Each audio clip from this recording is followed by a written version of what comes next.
Hi everyone, welcome to Dragon Image. Today we're having a live stream talking about the new Red Komodo and a whole bunch of the other Red kind of ecosystem. I'm Angelo from Dragon Image and I'm here with Peter. Pete from Lightpost Media and Training. Welcome everyone. So if you're not familiar with Reds in general, and this is your first kind of entry-level kind of solution, then the Komodo is definitely a great solution. So this is the Stormtrooper Komodo right here. As you can see, it's a very small kind of form-fitting kind of camera body. Form factor, yeah. This here is a special edition white one, whereas all the rest of them from now on will be black. So the first thing we're going to talk about is resolution. Over to you, Pete. Yeah, we've got a few features that we'd like to cover off first up. So just talking about some of the camera functions or features, I should say. So the Komodo is 6K resolution. Sensor size is Super 35.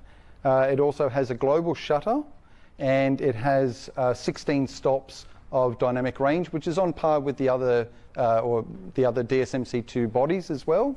So it actually cuts quite nicely in post-production between all of the other DSMC2 bodies. And of course it's being read, so it does record raw R3D files as well. So if you're kind of used to kind of looking at video cameras and all that kind of stuff, and you've been using DSLRs and stuff in the past, then you're not unfamiliar with resolution and 4K and 1080 and all that type of stuff. So the advantages of having more pixels and more resolution is basically more kind of flexibility in post, I say, would be the number one advantage of having more pixels. It's not that kind of Netflix doesn't require 6K footage, but obviously being future-proof, having a larger kind of resolution does mean that you've got more flexibility in the future. As for when we're talking about Super 35, people have to remember that if you're coming from a kind of mirrorless kind of world like the Sony's, Canon kind of series kind of cameras and stuff like that, then you're probably familiar with the term full frame. Full frame is more of a photographic size, whereas for video purposes, Super 35 is definitely what's considered the standard in regards to sensor sizes. So that's one of the things you need to really remember. The other thing too is that the global shutter, like we were talking about, if people are familiar with panning too quickly or trying to post-stabilize where you get that kind of watery, kind of rubbery kind of effect occurring, global shutters do really help address that problem. And also for things like fireworks, if you're filming fireworks or in a photo studio where you've got a lot of flashes going off as well, global shutter will really show its true potential there. If you're not familiar with global shutter, there's plenty of tutorials and plenty of videos you can watch that will tell you exactly how that, and especially with the Komodo. But it is definitely one of the greatest features points, about the Komodo kind of system itself. Yeah, and I think just going back to the resolution as well, 6K resolution, having high resolution just gives you many options in post-production. As Angelo said, we could reframe shots, we can stabilize images, starting with higher resolution.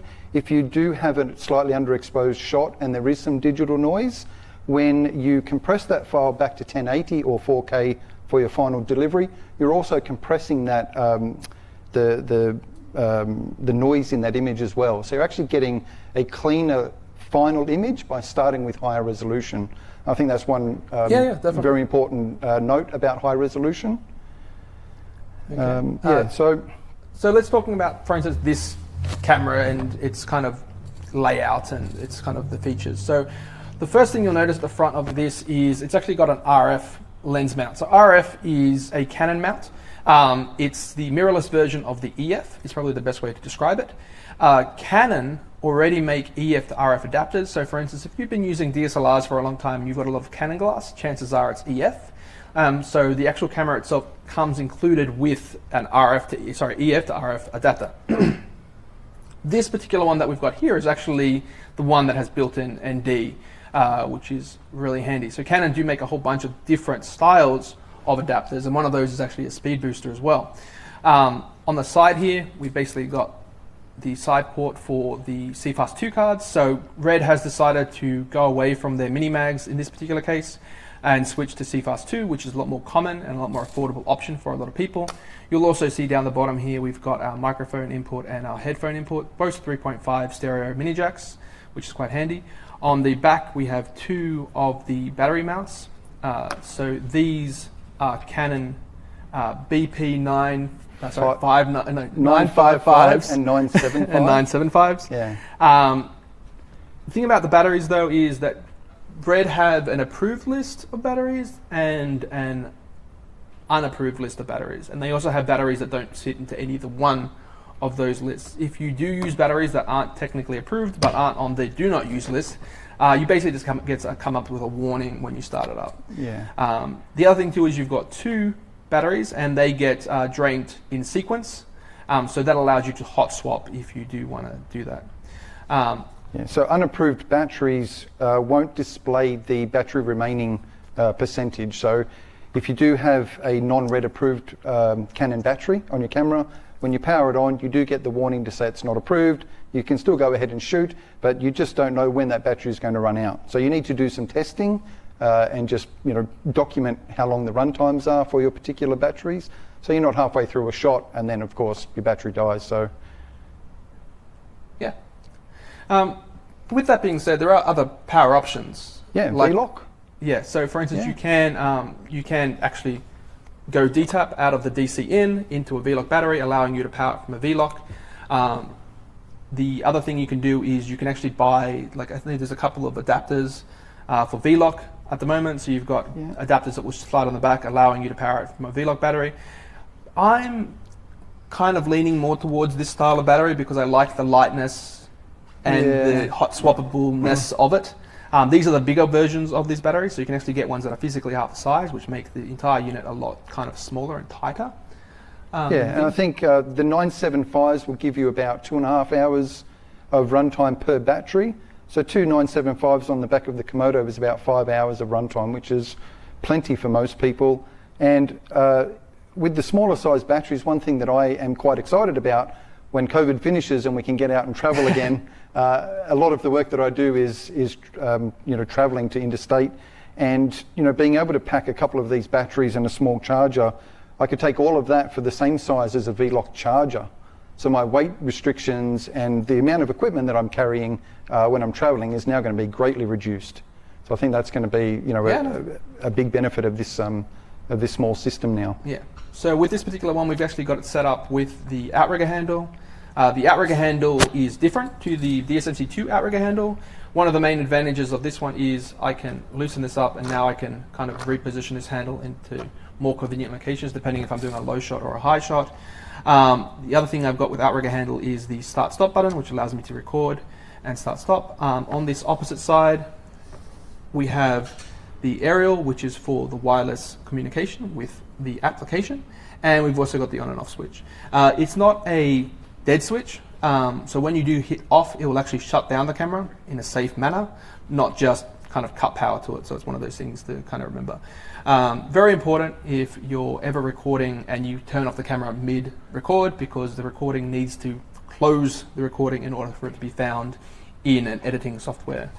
Yeah, I think that's a good point to make with the potential of using non-approved red batteries. You could literally be halfway through a shot, camera stops, and you've actually lost that shot because the camera wasn't able to shut down and safely stop recording that media. So definitely using approved batteries and media is a good idea. Yeah.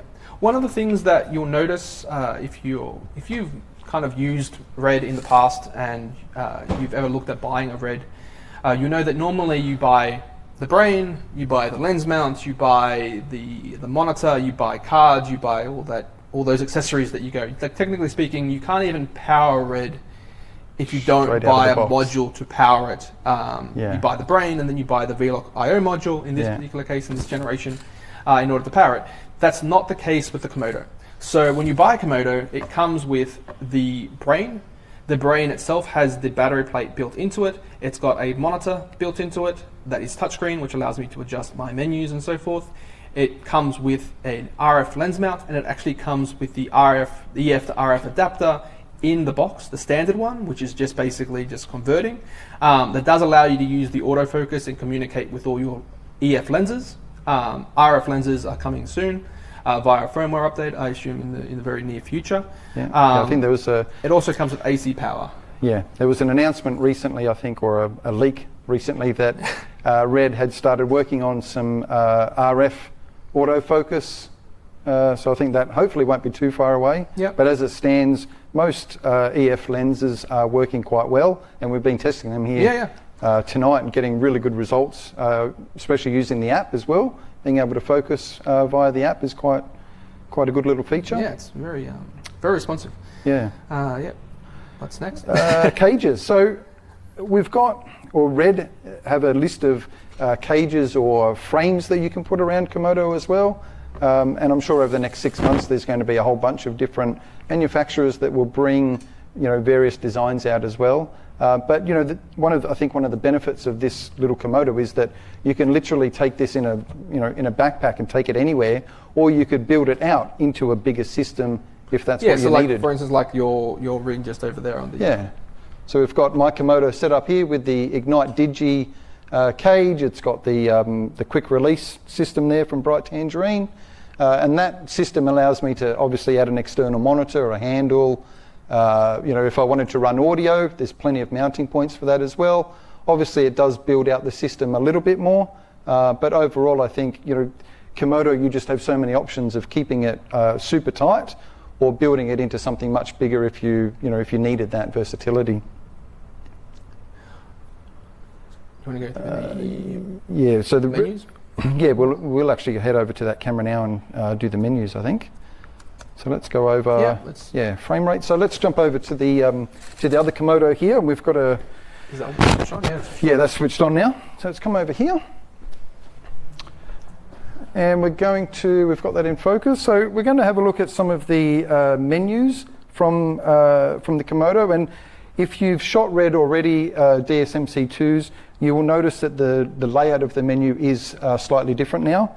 Obviously, because the screen is so much smaller, there's only so many things that we can have displayed at once. So what you'll find now is if you're looking for your edge focus or focus peaking tools, they are just able to be switched on. So you've got edge, you've got peaking and focus, which is like a sharpening, and you can switch the overlay either off or on via the built-in screen, or if you have an external monitor as well. So we can just go ahead and select these overlays off and on. I'll just go into the edge.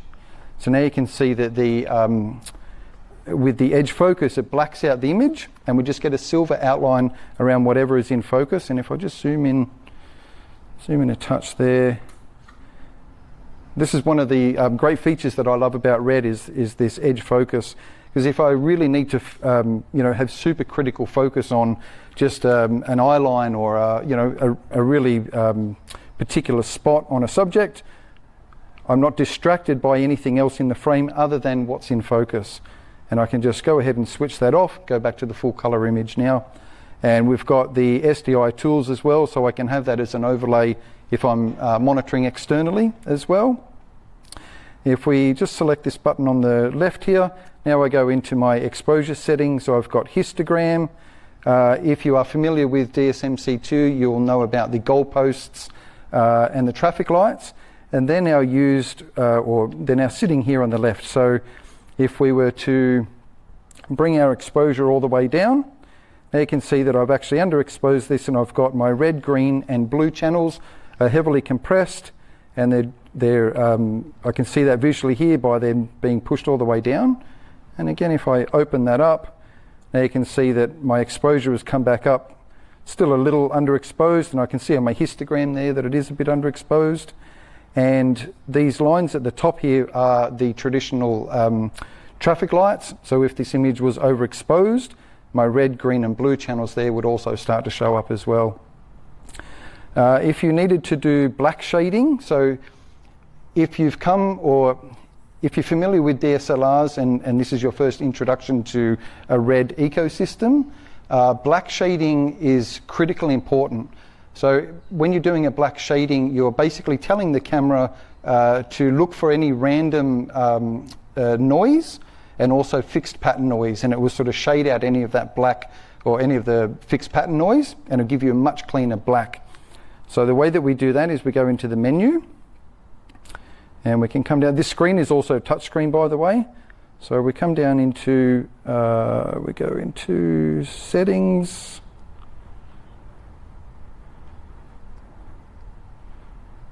So system settings, select, and where are we? A bit hard to see here. System status, I think it's under. No, it's not. Do you know where the black shade is? Can't remember where calibration? Yeah, calibration. System status with the CPU. Not white balance.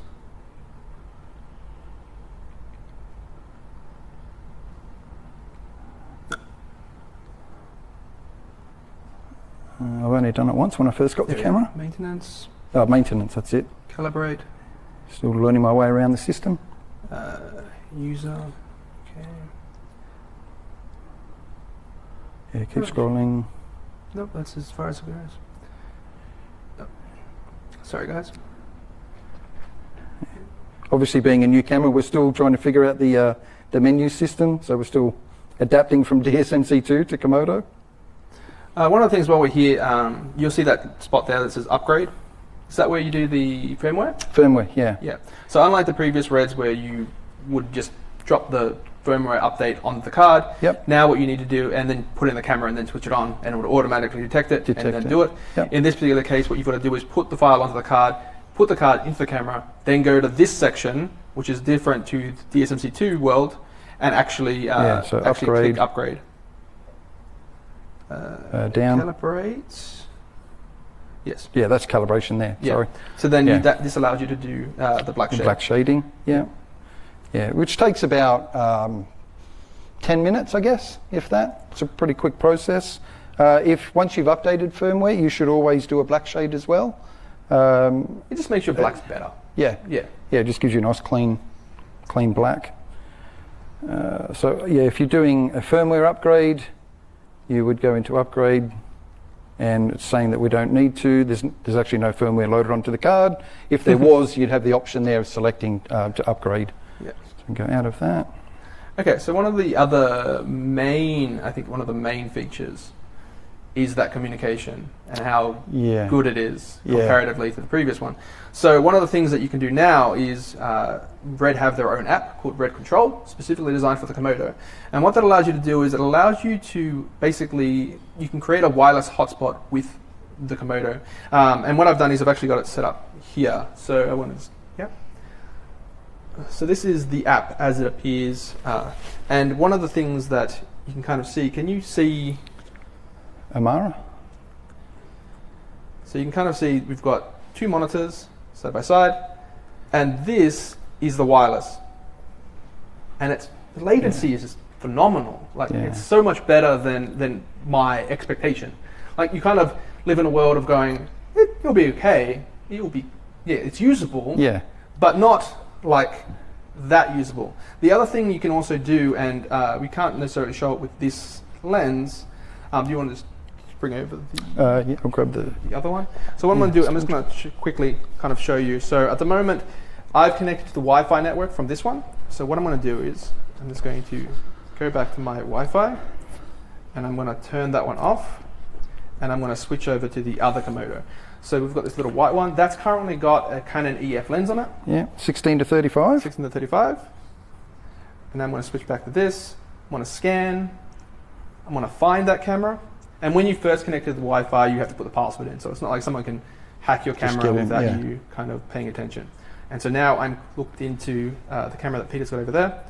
What I can do is I can go to focus. Is that switched to autofocus or manual focus? It is in manual focus. It is now in autofocus. There we go. Great. Okay, so I've got my autofocus wheel here. And I can control the focus from here. You see that?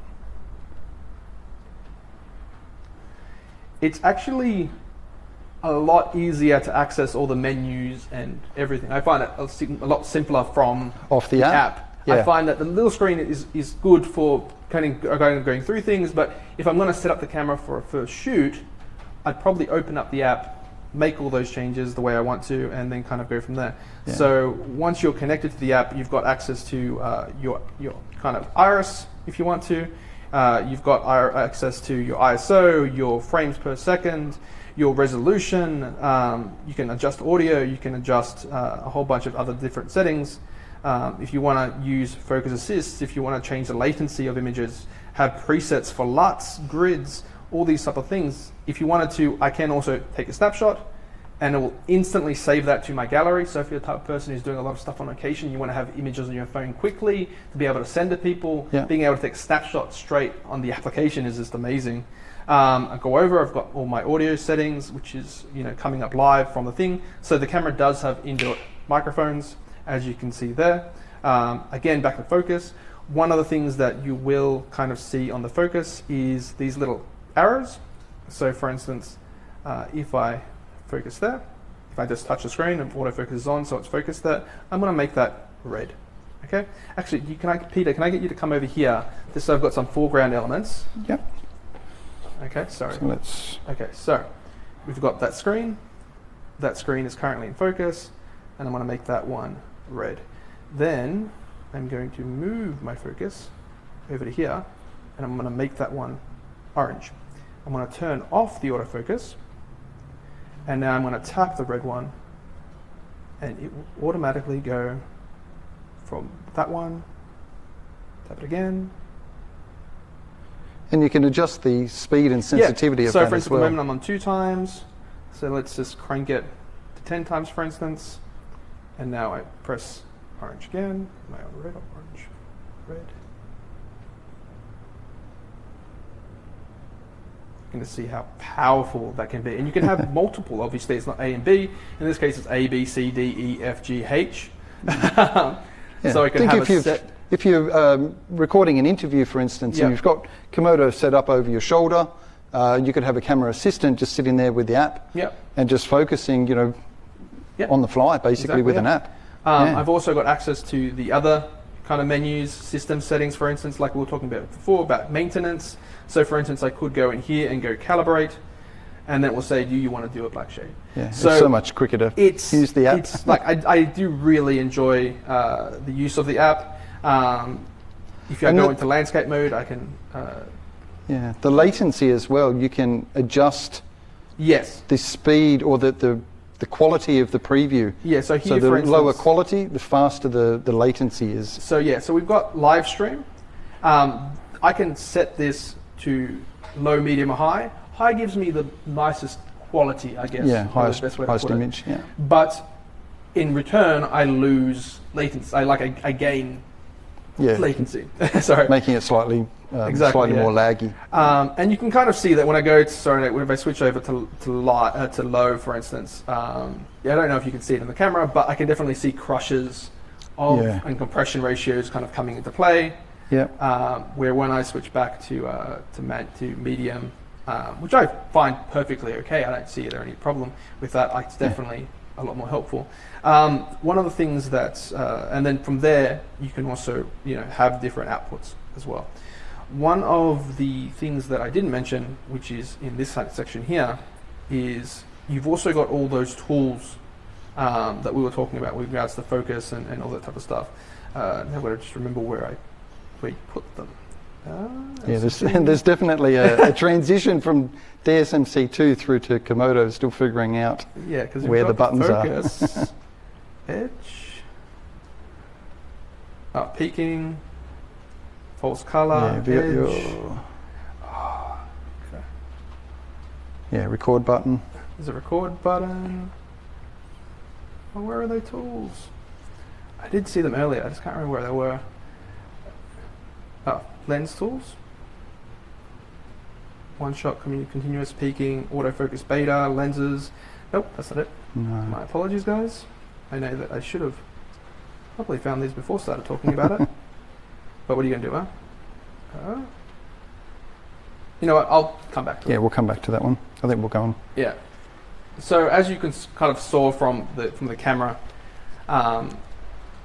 it is, like the little screen can be a little bit kind of difficult to use at times, but it is obviously there just to kind of give you good composition and focus. If you tap here on the screen, brings up our tools. So for instance, we've got a whole bunch of different kind of tools that we can activate and deactivate. If you want to. Yeah, so this is the overlay to apply it to the camera screen. And if you're running an external monitor, you can switch those settings on and off there as well. There we go, Edge. Yeah, so you can switch that on and off. Yeah, Edge is definitely one of the features that I absolutely love about Red cameras. Nobody else does it. Yeah. And it's a really weird thing. And it's like, I just want to show you how extreme Edge is. So if you want to point the camera at me, and then you can switch to Edge. Yeah, so Edge is on. So are you going to focus? You can focus on me. Yeah. Because I can't see Edge.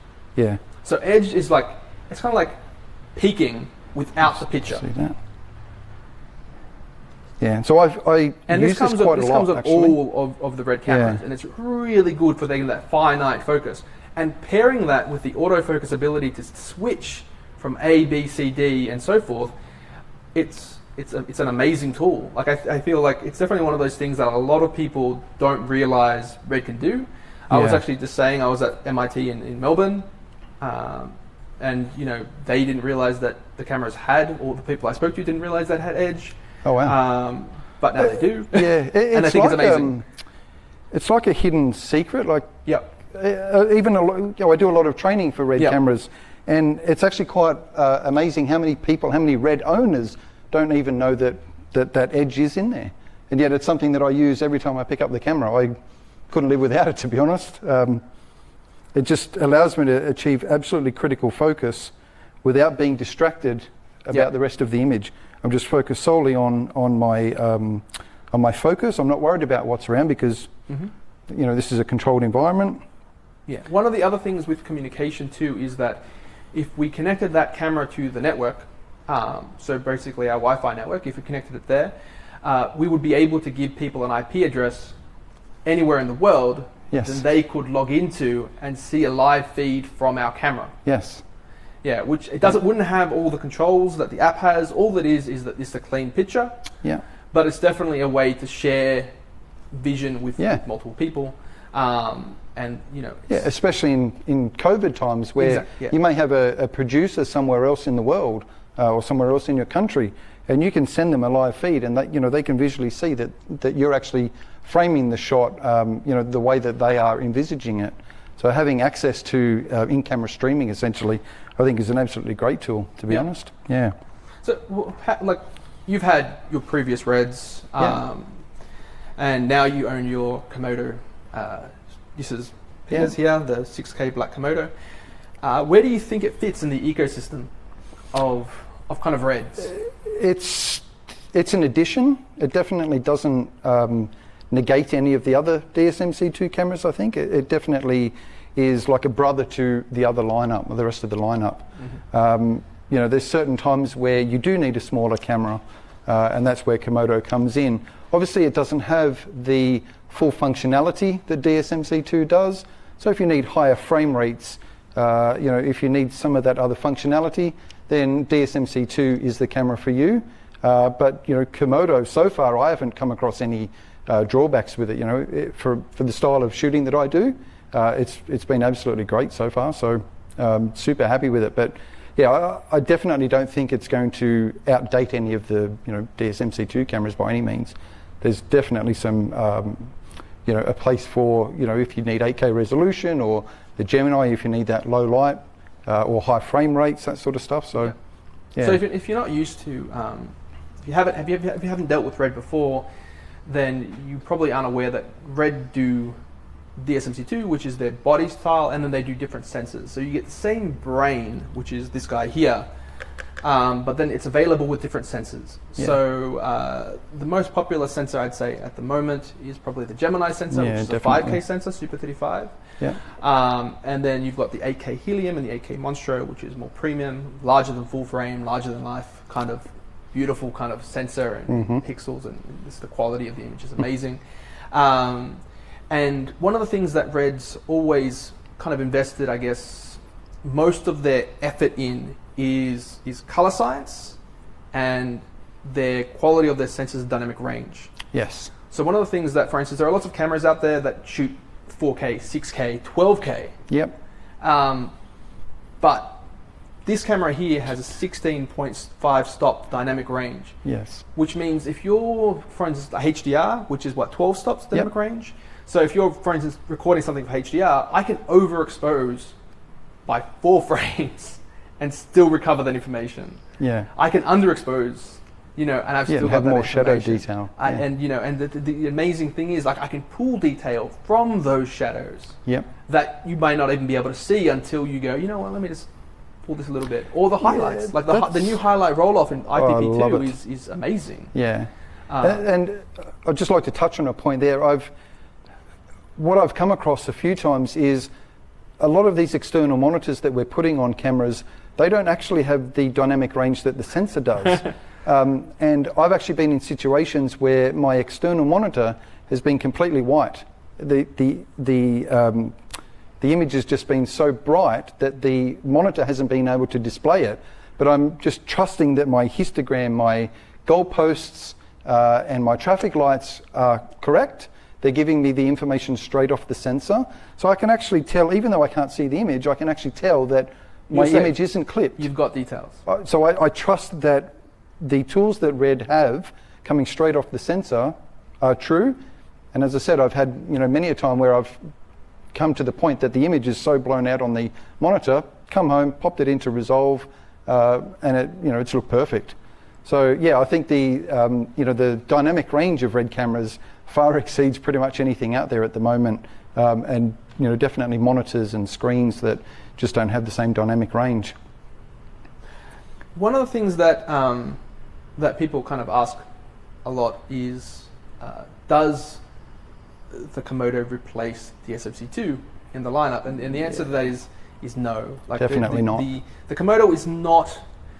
It's not a camera that replaces that. What it does is it adds a smaller form factor that you can use with more things to get a better kind of option when shooting. So, for instance, if I wanted to mount this to a car, I wouldn't mount my $50,000 Red onto a car. No. Well, you could, but you don't need to realistically, anymore. what you would probably do is you'd mount this on there. Yeah. Because that's a Red camera, it has the same kind of file type.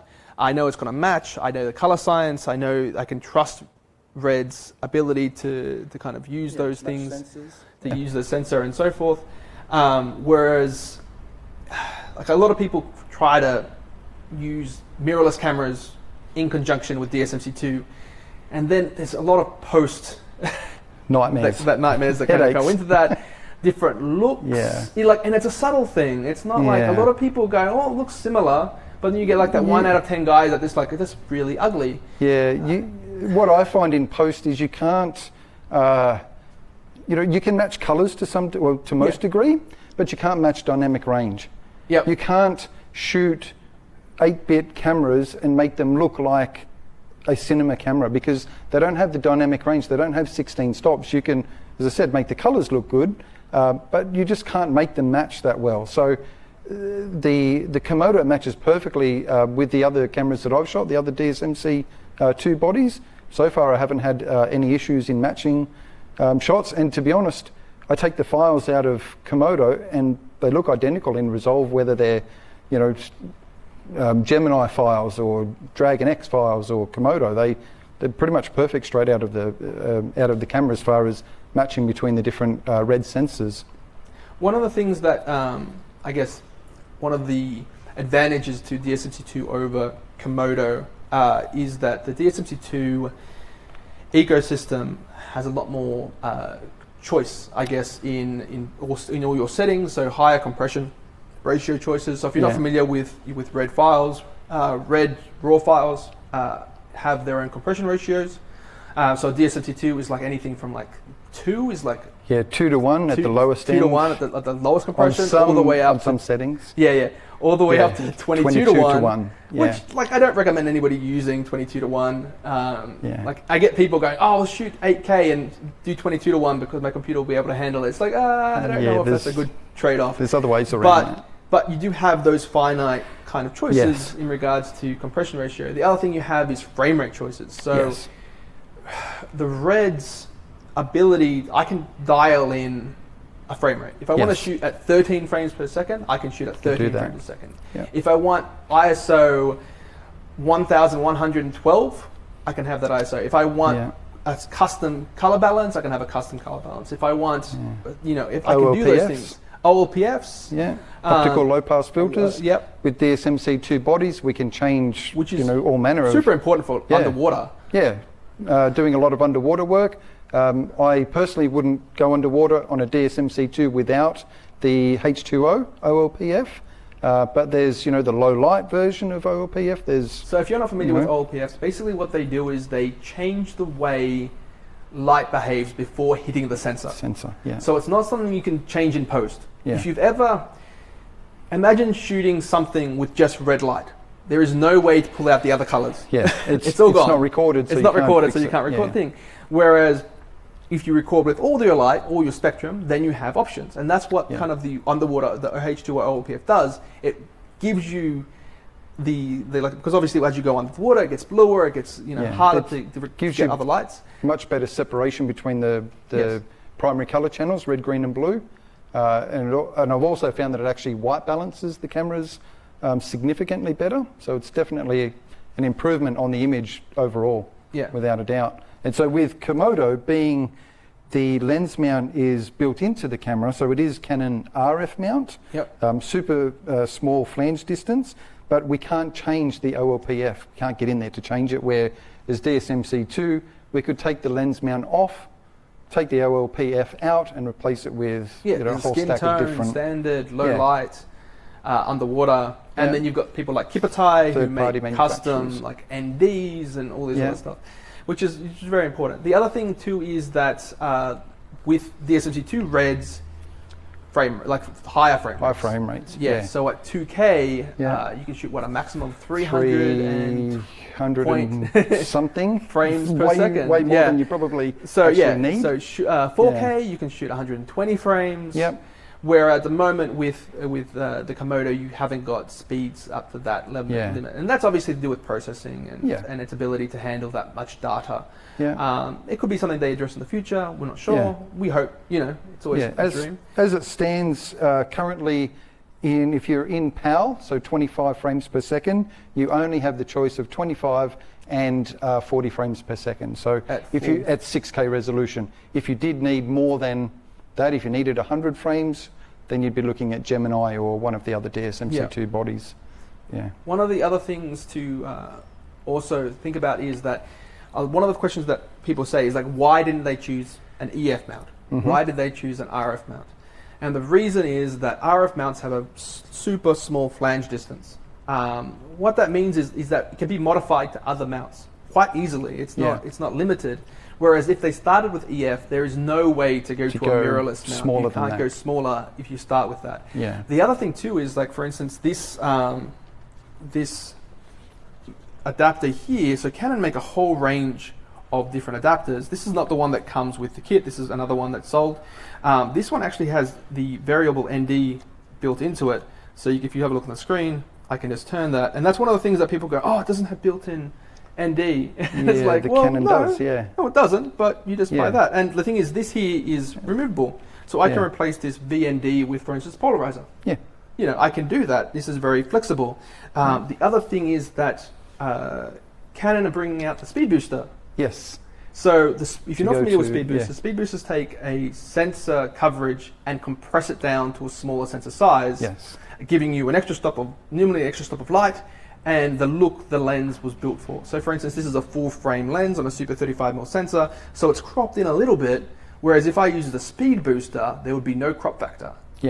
Or a very minimal crop factor depending on the manufacturer, which is something like I'm very excited to see once it kind of comes out. And I think just on that kind of subject, talking about sensors and resolution, the Super 35 sensor size is an industry standard, and you have a lot more lens choice with Super 35 lenses rather than full frame. So, I guess there is some people that were hoping that this is full frame, but it's not, and it's not a negative in my opinion. Look, full frame has a place, but if I had to choose between full frame or global shutter, it's a take the very global easy shutter. choice. Yeah, I'll take the global shutter shutter. is Yeah. phenomenal. I highly recommend if you can. You know, Yeah. there's plenty of videos from Komodo users showing the global shutter in use. I highly Yeah. recommend having a look at those. And if you comment in below, we'll add the link to the reply with the we'll link, send some. which is kind of a good option. So that's one of the things that you kind of need to talk about. So from there, I think what we need to do is talk about, I guess, workflow. Yeah, I think we'll do a demonstration on Premiere Pro and DaVinci Resolve, and just importing the files into both of those programs, and how you might go about setting up a project for these, as a red raw project. Yep. So I might head over to the desktop and... Yeah, so as I said before, you just head over and I'll just... So as I said before, if I switch this off, goes into shutting down, safely closing any files that we're recording and preventing loss of data, which is very important. So one of the things that Red have done in regards to workflow is they've gone with a more standardized media type called CFast 2 cards. 2.0. CFast 2 cards look very similar to compact flash cards, but they're not compact flash cards. They're not compact express cards. They are CFast 2 cards. At one point, there was a CFast 1 card. You cannot use CFast 1 cards. You have to use CFast 2 cards. And they've also paired up with Angelbird. So if you're familiar with memory cards, then you might know Angelbird. Angelbird do a lot of media, a lot of hard drives, a lot of that type of stuff. And they're very robust, and the warranty is actually held by Angelbird, which is a really good partnership, I think, to kind of go for. Have we switched over to the laptop? Yep, thanks. Let's do that now, please. So I'll just start off with a demonstration of importing Red R3D files into Resolve. So we've got a laptop here from MSI. Decent specs on this thing, so it's actually giving me some pretty good performance. And so we're live on the laptop. Excellent. So one of the things that we were talking about before is people go all out and buy cameras, lenses, we had this discussion. And to be honest with you, if you're shooting a short film, you're probably spending 80% of your time editing and 20% of your time shooting. So I highly recommend people at least budget for a computer that will at least make that process painless. Yes. This particular laptop that we got here, like MSI do a lot of really powerful laptops, workstations with almost $10,000 that are capable of doing a lot of rendering simultaneously in a very small body. This one here is a more kind of mainstream kind of laptop that we're using today, just to kind of show you what you should expect. And I think when you were looking at computer specs for video editing, then a gaming laptop is pretty much what you're looking for a video editing system as well. So you want a fast processor, you want as much VRAM on your graphics card. What you really need to have as well is your media stored on a fast drive. Yep. So I do come across people that have a super fast computer, and then they have 8K raw files stored on a spinning disk hard drive that's reading at about 100 megabytes a second. And there's pretty much nothing they're ever going to do on their high performance machine to ever get real time. You've got to realize where your bottlenecks are. And that's one of the things that a lot of people kind of forget. It's like their workflow is a flow from your media to your computer and then to your renderer. Yes. If you have something that's slow in the pipe, that slows down everything. It doesn't matter how fast your graphics card is. It could be, if it can't read the files. Titan 1080 RTX, and that's fantastic. But if it's on a spinning disk. That's right. So when you're looking at these sort of systems, think about the big picture. Think about your computer, your storage. Having backups of everything as well. You don't want to have, just one card stored in one location and that's your entire library. But let's go ahead and jump into Resolve and just set up a Red RAW project. And I guess one of the benefits of a RAW project is that from importing through to final delivery, we have the ability to unlock all of the Red metadata. So we're basically working with the files like they are a ProRes file or any other baked-in type of file. But at any stage of the game, I can go into any of the raw metadata settings and change those if I want to.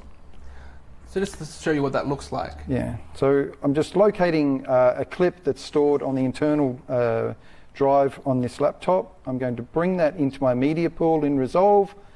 Resolve is asking me if I want to change the frame rate because these clips are at 25 frames per second and Resolve by default is set to 24 frames. I'm just going to go ahead, select change.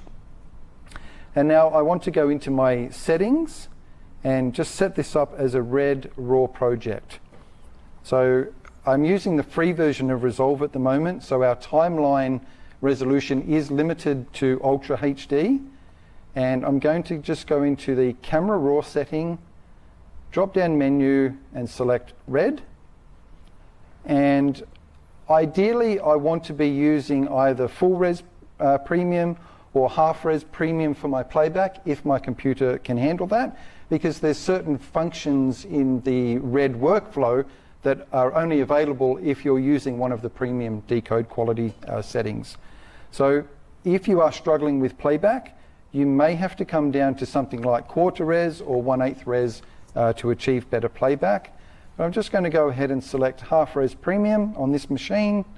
And if I select my decode using project, now I can unlock any of those camera metadata or the raw metadata that is stored in this file.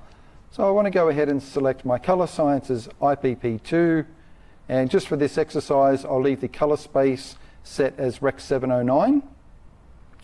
I'm going to scroll down and under my output tone map, generally speaking I leave the output tone map as medium, which is your contrast setting. So we'll go ahead and select medium. Highlight roll-off is one of my favorite post-production parts of raw files. I love being able to switch between soft and very soft and medium for certain shots. But generally speaking, I would leave that on soft. And then I can come down and use camera metadata for ISO, exposure adjust, color temperature, and tint. So basically this is telling Resolve to use the settings that I had set in camera to take the shot.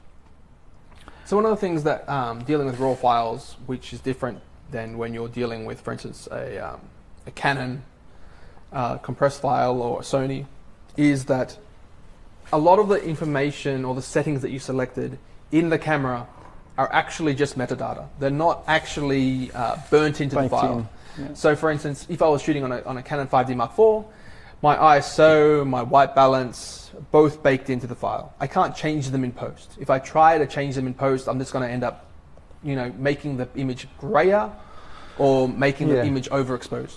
I can't. There's no latitude there. There's no flexibility. Once something's baked in, you're very limited. With red, especially the white balance, it's always shooting daylight white balance, but you modify it by just kind of telling it to display it as, for instance, tungsten, or display it as cloudy day. Yeah. But just on a caution there, which we touched on earlier, if you are in a situation where you're only filming one particular color, let's say you're only in a red room, if the sensor isn't seeing all of the red, green, and blue channels, you can't fix that. No. Yeah. That's right. There still needs to be color spectrum available. You still need to have all of your red, green, and blue channels. Yeah. If you're not familiar with roll-off, highlight roll-off, it basically means that. I'll actually go in. If you've got a file that shows that, because that's it's really powerful. So and it's definitely one of the improvements that they made with DSMC2. I love highlight roll-off. So we're just in the color page in Resolve. I'm going into the raw camera settings, and I can just select clip, and now I can go clip by clip and unlock all of those settings if I want. So I can just go ahead into highlight roll-off here, and I can change that from very soft, or I could drop that down to hard, and you'll see if I go out to full screen, you can see how it starts to clip. It starts to, you lose all those details in the highlights, but you might want that. That's a very Canon-esque look. Yeah, we're going to very soft, going to full screen on that. Now you can see it's a much nicer, so you've got the details there. Yeah. One of the things that that you may have noticed is that the file went straight into DaVinci. We didn't create a proxy. We didn't have to convert it to anything. Yeah. That same system applies to Premiere. So I can take a red file, drop it straight into Premiere, and it will look like it did in camera. One of the things that a lot of people kind of say is like, oh, but I want log view. Log view is a type of preset specifically designed for cameras that don't record raw. Yeah. So it records a very flat image, giving you more flexibility in Trying post. to give you more dynamic range, Yes, essentially. but it's not actually. But when you record in raw, Yeah. all the information is always there. Yeah. It just displays it with a LUT of, for instance, Rec 709 in this particular case. But you could have any preset you wanted. I could put whatever LUT. So if people say, "Oh, I want a log file from a red camera," you got to remember that the red always records full raw in log, essentially. Yeah, exactly. And I can just go ahead and go in my color settings. So if I wanted, I'm in Rec 709 at the moment. If I wanted to go back to the raw, to the log look for my color grading process. So, one of the great things about this sort of workflow is that when I'm editing, I probably do want to look at it in Rec 709, just, it's more so I comfortable. can feel like how it kind of should look. But then when I come to the grade, I actually want to go back to the raw log image and start grading from there. And all I need to do is come into my color space, go back to red wide gamut and log 3G10, and now I'm back to the raw, log look, and this is my where you start starting the point grading. from the grade. Yes. Yeah, whether I want to then go ahead and add a LUT, I can just convert that through red, convert that to Rec 709 or whatever other LUT that you may want to apply. You may have downloaded a whole bunch of LUTs, you may have purchased them, you may red.com. made your own. There's a whole bunch of LUTs that you can load in. Yep. And one of the things too is like what you can do is you can take these LUTs. Let's just say you do a test shoot. So let's just pretend that this is a test shoot. You're going to be shooting a short film. It's going to be a horror flick, and you're going to grade it very moody, very dark. Yep. You're going to crush the whites a bit. You can create the LUT and then load that into the camera. Yes. So it would look like that when you're shooting. It's not baked in. Again, it doesn't hurt the file. The file is still always raw. Yep. But the advantages is that now I can see what it would potentially look like at the end, which means that I can shoot around that edit. Yeah, you can make, by loading a LUT into the camera, you can make creative decisions while you're filming, and then you can also undo that when you come into post and... Yeah, you might say it was too blue, it was too this, it was too that, I'll change it, and it hasn't hurt the file. Yeah. But it has saved you time though, it has streamlined that process. Yeah, and so if I wanted to change color temperature, I can just come in and change to whatever I like. I can just probably not make it blue. It depends. If we're shooting a pretend night scene, or something, a pretend night scene from the the 80s. Yeah, exactly. Blue filter, highlights, and so forth. So that's So one of the things that with regards to the workflow is people are intimidated by red files. Yeah, and I think especially people that are viewing Komodo as their introduction to the red ecosystem. Yep. I think that's a very important subject that, if you've come from a mirrorless system or, some other non-raw workflow, I think there's a bit of a stigma about, it's raw, it's going to be difficult to work with. But in fact, the opposite is true. I can quickly record on the red, take the file, drop it onto Premiere, edit it. If I don't want to grade it, Rec 709, it's all there. If I overexpose, I can just go metadata, ISO, change it. Yep. Pull it back if I was doing dailies, for instance, I could bring the clips into the timeline, set my settings as Rec 709, render out HD. Yep. And you're done. Go home for the day. That's right. And then you've still got the raw metadata or the raw files for when you get to the edit and the grading sessions. You're starting with that, the best of the best quality, basically. Yep. Yeah. One of the things I think that a lot of people, one of the things that you have to consider though when recording anything with such a high resolution is data storage and archiving, redundancies, and all this sort of stuff. Because it's one thing, for instance, to be shooting on a 5D and you lose a file, big deal. It's your shoot. It's not serious and so forth. But when you start going to big shoots and there's lots of people depending on your footage and so forth, backups and redundancies of things is absolutely super critical. Important. The other thing too is that obviously 6K files, even though there are 3 levels of compression, if you even at the lowest setting, you're going to end up with a lot of data if you overshoot. Yes. And that's one of the things you need to kind of consider. Obviously, RAID and so forth are a lot cheaper now. You can get 8 terabyte hard drive, spinning disk, and so forth, which is good for storage. Important. And then you switch them back over to SSD when you need to edit for the working drives. Footage. Yeah, and that's where I would use Red CineX. Yeah. So my particular workflow is to take the card out of the camera, load it into my card reader, pop that straight into Red CineX, bring all of my clips into a timeline, and I go through and I mark in and out on all of the clips. I just cut out, the wobbly bits at trimming the fat. Yeah, trimming the fat, and then I re-render those clips as R3D files. Yep. So they're just a trimmed down version of the originals. So a shorter version of a RAW. And then I just save those directly to my external storage. If you're not familiar with CineX or Red CineX, it's basically this Red's. I wouldn't say it's a grading software. I would refer to it as a grading software and I use it as a starting point. And a starting point. It does give you a lot of flexibility in regards to grading, but it doesn't necessarily doesn't replace a proper linear editing software. Yeah. You could do a lot in it, but it's not designed for that. Yeah, it's not designed as an end-to-end. No, definitely. Workflow. Yeah, but it is free. But it only works with Red files. Yes, that's a good point. I have had some people try to import, Sony A7S files, and it doesn't work. It doesn't recognise them. So this I've got here on the laptop, Red CineX, and I would, if I needed to trim these clips down, I'd just mark that in. Go ahead, mark that. Oops. Bring that there. Mark that out, and I would just come up to File and Export. And instead of ProRes, I would just select drop-down menu. R3D trimmers in there.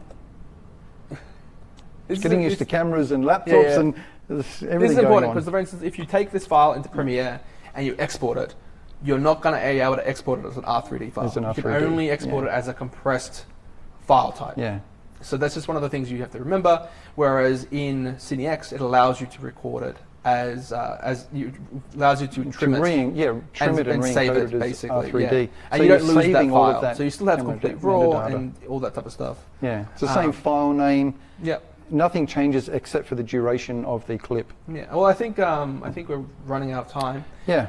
It was good. I think it's important to kind of go through kind of workflows, and there's plenty of YouTube videos out there showing all this type of information. I know that Peter's going to be working on one to help people out once he finds time around his busy schedule. New cameras will do luckily, that. Luckily, Australia is fairly safe at the moment. Yeah. And people are back to work, and everything's kind of happening really good.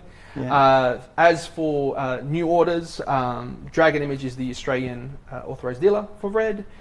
We do sell all the DSM-C2 and the kind of more expensive premium kind of Red cameras, but we also sell the Komodos.